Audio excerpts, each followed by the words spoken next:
ನಮಸ್ಕಾರ ಸ್ನೇಹಿತರೆ, ಅನಮ್ ಜ್ಯೋತಿ ಚಾನಲ್ಗೆ ಸ್ವಾಗತ. ಸ್ನೇಹಿತರೆ, ಇದೇ ತಿಂಗಳು ಅಂದರೆ ಡಿಸೆಂಬರ್ 2025ರಲ್ಲಿ ವೈಕುಂಠ ಏಕಾದಶಿ ಯಾವ ದಿನ ಪ್ರಾರಂಭ ಆಗ್ತಾ ಇದೆ, ಏಕಾದಶಿ ತಿಥಿ ಯಾವ ದಿವಸ ಯಾವ ಸಮಯದಲ್ಲಿ ಪ್ರಾರಂಭವಾಗಿ ಯಾವಾಗ ಅಂತ್ಯ ಆಗ್ತಾ ಇದೆ, ಅದರ ವಿಶೇಷತೆ ಏನು ಎಲ್ಲವನ್ನು ಕೂಡ ಇವತ್ತಿನ ವಿಡಿಯೋದಲ್ಲಿ ತಿಳಿಸ್ಕೊಡ್ತಾ ಇದ್ದೀನಿ. ವೈಕುಂಠ ಏಕಾದಶಿ ಮಹಾವಿಷ್ಣುವಿಗೆ ಅತ್ಯಂತ ಪ್ರಿಯವಾದಂಥ ಏಕಾದಶಿ. ಈ ದಿವಸ ವೈಕುಂಠ ದ್ವಾರವನ್ನು ತೆರೆದು ಭಕ್ತರಿಗೆ ಮೋಕ್ಷದ ಮಾರ್ಗವನ್ನು ತಂದುಕೊಡ್ತಾರೆ ಅನ್ನೋ ನಂಬಿಕೆ ಇದೆ. ಇನ್ನು ಈ ದಿವಸ ಉಪವಾಸವಿದ್ದು ವಿಷ್ಣುವಿನ ಪಾರಾಯಣವನ್ನು ಮಾಡುವಂಥದ್ದು, ವಿಷ್ಣು ನಾರಾಯಣನ ಪೂಜೆಯನ್ನು ಮಾಡುವಂಥದ್ದು, ಶ್ರೀಕೃಷ್ಣನ ಪೂಜೆಯನ್ನು ಮಾಡುವಂಥದ್ದು ಬಹಳನೇ ವಿಶೇಷ. ಯಾರು ಭಕ್ತಿಯಿಂದ ವಿಷ್ಣುವಿನ ನಾಮಸ್ಮರಣೆಯನ್ನು ಮಾಡಿ ನಿಟ್ಟುಪವಾಸವಿದ್ದು ಪೂಜೆಯನ್ನು ಸಲ್ಲಿಸ್ತಾರೋ ಅವರಿಗೆ ಮಹಾವಿಷ್ಣುವಿನ ಕೃಪೆ, ಪಾಪನಾಶ, ಪುಣ್ಯಫಲ ಲಭಿಸುತ್ತೆ. ಅದೇ ರೀತಿ ಮೋಕ್ಷದ ಮಾರ್ಗ ಕೂಡ ಲಭಿಸುತ್ತೆ. ಆದ್ದರಿಂದನೇ ಈ ವೈಕುಂಠ ಏಕಾದಶಿ ಅನ್ನೋದು ಬಹಳನೇ ವಿಶೇಷ. ಇನ್ನು ಈ ಏಕಾದಶಿ ತಿಥಿ ಯಾವಾಗ ಪ್ರಾರಂಭ ಆಗ್ತಾ ಇದೆ ಅಂತ ಹೇಳಿದ್ರೆ, ಇದೇ ಡಿಸೆಂಬರ್ 30ನೇ ತಾರೀಕು ಮಂಗಳವಾರ ಬೆಳಗ್ಗೆ 7:50 ಏಕಾದಶಿ ತಿಥಿ ಪ್ರಾರಂಭ ಆಗ್ತಾ ಇದೆ.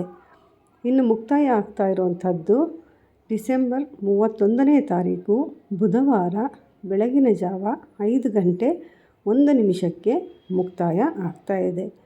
ಇನ್ನು ಈ ದಿವಸ ಉಪವಾಸವನ್ನು ಇದ್ದಂಥವರು ದ್ವಾದಶಿ ತಿಥಿ ಪ್ರಾರಂಭವಾದ ನಂತರದಲ್ಲಿಯೇ ಉಪವಾಸವನ್ನು ಬಿಡಬೇಕಾಗತ್ತೆ.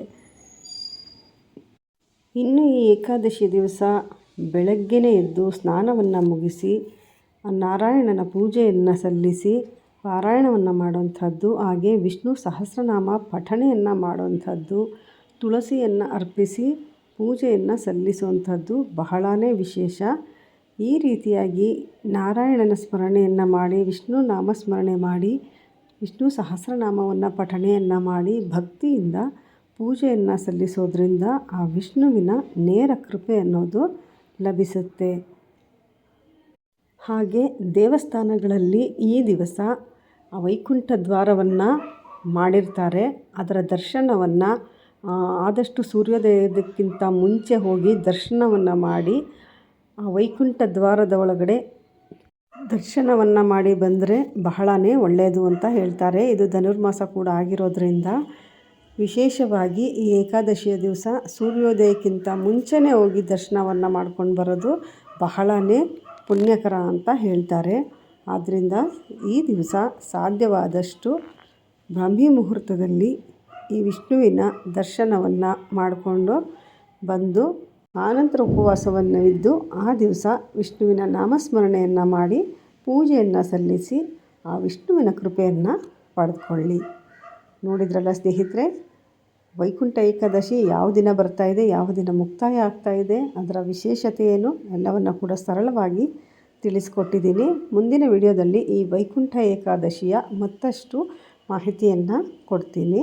ಇವತ್ತಿನ ಈ ವಿಡಿಯೋ ನಿಮಗೆ ಇಷ್ಟ ಆಗಿದರೆ ಲೈಕ್ ಮಾಡಿ, ಬೇರೆಯವ್ರಿಗೂ ಕೂಡ ಶೇರ್ ಮಾಡಿ. ನಿಮ್ಮ ಅನಿಸಿಕೆ ಅಭಿಪ್ರಾಯಗಳನ್ನು ಕಮೆಂಟ್ ಮುಖಾಂತರ ತಿಳಿಸಿ.